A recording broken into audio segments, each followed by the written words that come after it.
pros and cons to the Baylor at BYU football game, which was an epic game, by the way, that went to 2 overtimes.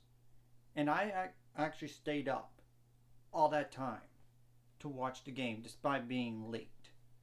I want to start with the cons, first of all, just to get all that negative stuff out of the way. 14 penalties for 117 yards. That's ridiculous. And one of those was personal. All those are correctable. I do think the crowd got affected on some of those penalties, though, like false starts. That running into the kicker that one time, but the thing is, on that fourth down when BYU punted the ball, the next 3 plays, Baylor stopped them. They didn't get another first down.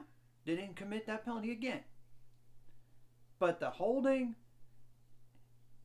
and blocking the back, yikes. But I will say, when I looked at the game again, I saw some stuff that BYU got away with too. So I'm just not going to say refs have helped them or anything to win the game, because they made less mistakes than Baylor did. And I'm going to give them that. And they made more plays and less mistakes than Baylor did. Blake Shapen had 18 completions out of 28 attempts for 137 yards and 1 touchdown. I think the problem in the game was when they were trying to throw the ball, the protection didn't help, so we couldn't go downfield. That was probably the problem. And our wide receivers not getting open, that's a problem too. And all those throws, he just did underneath, instead of like try to force it deep when he knows it's not there. 289 yards of offense total. That's not good. That is not good at all. Or 298 yards. Either way, less than 300 yards in a game. And they still were almost there to winning it. I'm going to double check on the yards total, by the way.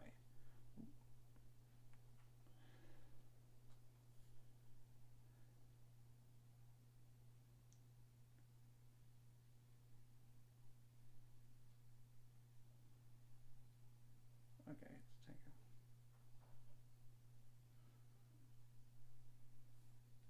it. Okay, well, that's going.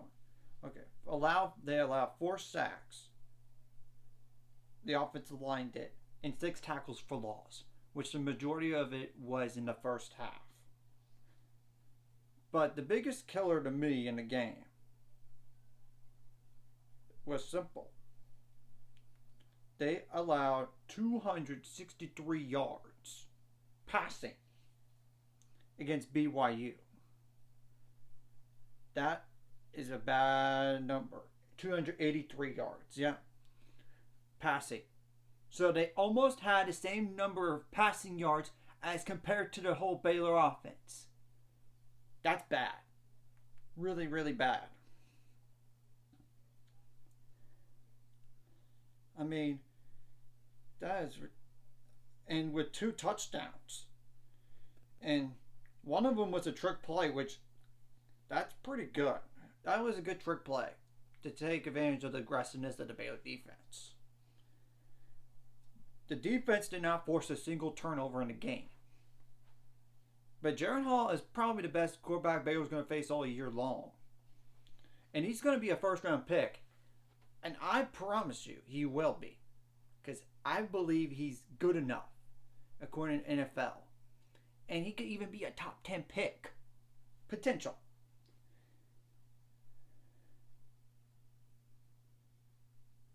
24 first downs allowed on defense.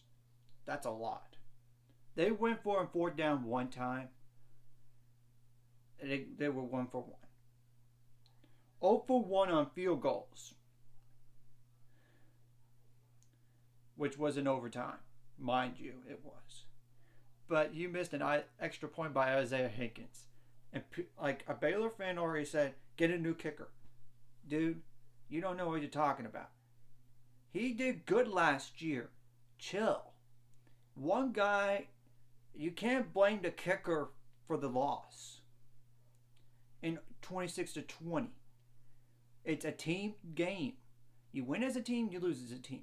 I think the penalties hurt more than anything, especially when it was on third down or fourth down.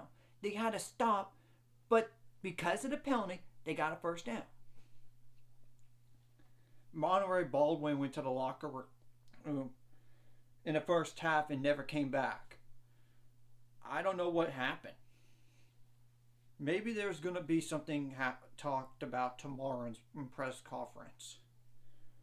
Ben Sims didn't even play the last series of overtime. I wonder where he was.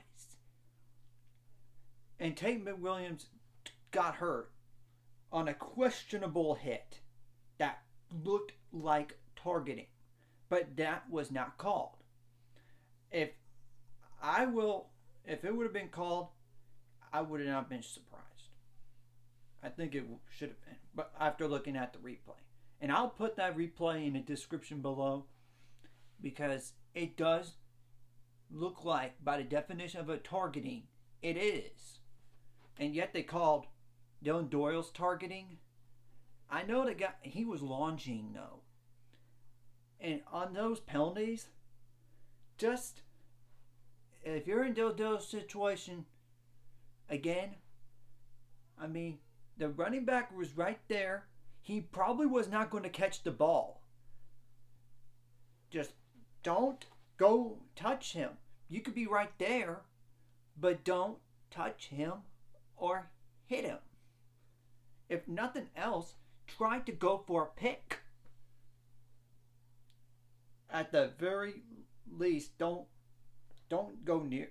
Don't tackle him. Be in that area, and if the ball gets up in the air, you could go try to grab it. So, now the pros to the game. And there were some. I know it was less than 3 yards per rush, but 152 rushing yards on 52 attempts with 2 touchdowns. Craig Squirrel Williams took the majority of the carries in this game. 17 rushing attempts for 68 yards. Quillen Jones had 16 rushing attempts for 67 yards with 2 touchdowns. Ben Sims had 4 receptions for 30 yards with a touchdown. On a good play fake, they did like a fake pitch out to Squirrel Williams and threw it to Ben Sims, and he was wide open. I'm not going to say the play calling was questionable, because the thing is, if you're not going to give yourself time to throw the ball, you might as well run it.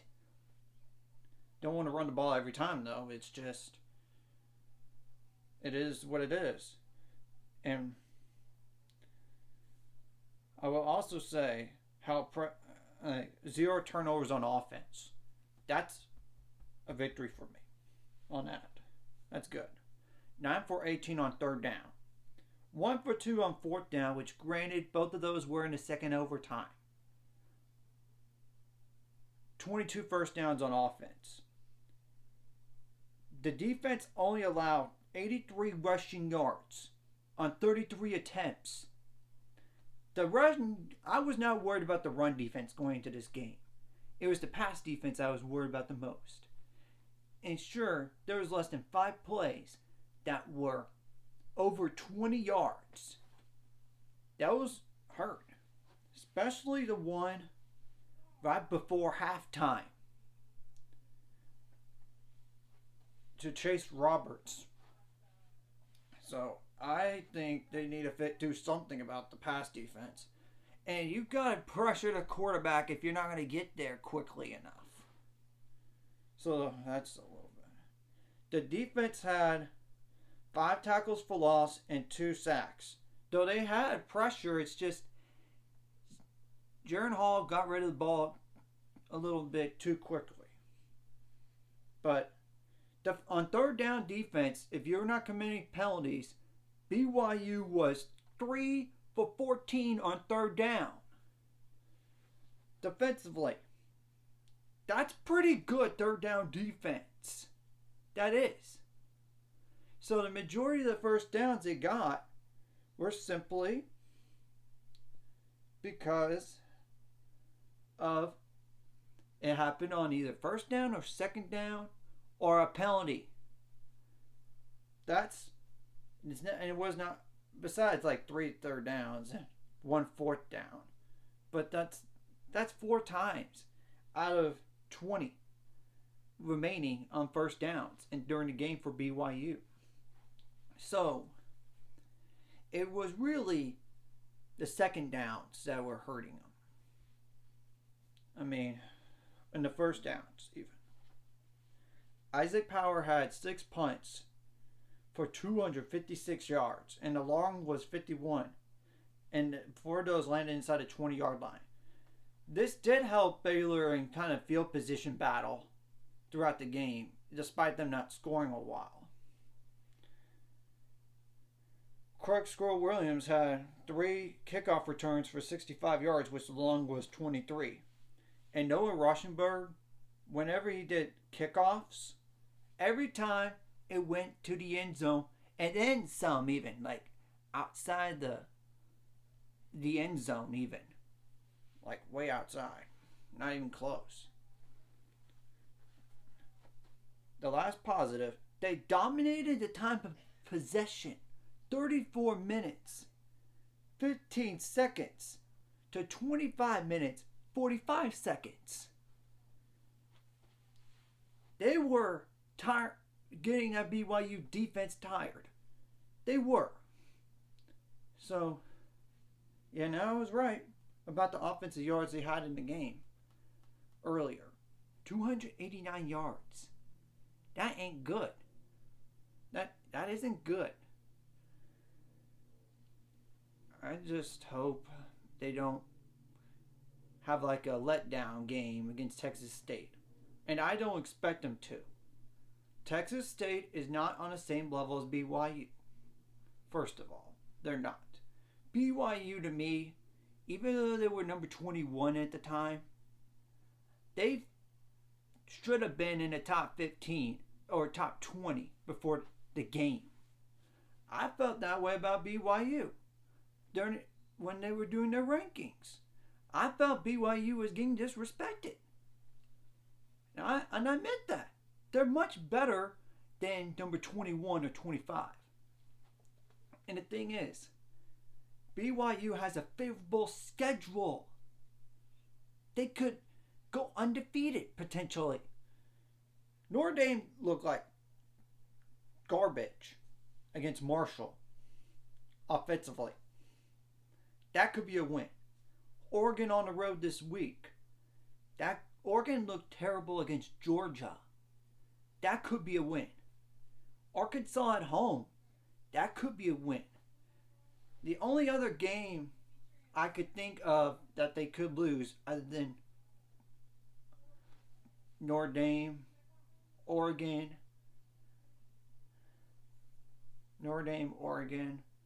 Arkansas is Boise State. It's only because Boise State has defeated BYU more times than not. It's kind of like Iowa versus Iowa State in terms of recently.